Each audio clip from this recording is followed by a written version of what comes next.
ياسين والقرآن الحكيم إنك لمن المرسلين على صراط مستقيم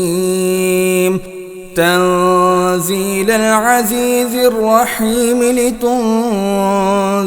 قوما ما أنذر آباؤهم فهم غافلون لقد حق القول على أكثرهم فهم لا يؤمنون إنا جعلنا في أعناقهم أغلالا فهي إلى الأذقان فهم مقمحون وجعلنا من بين أيديهم سدا ومن خلفهم سدا فأغشيناهم فهم لا يبصرون وسواء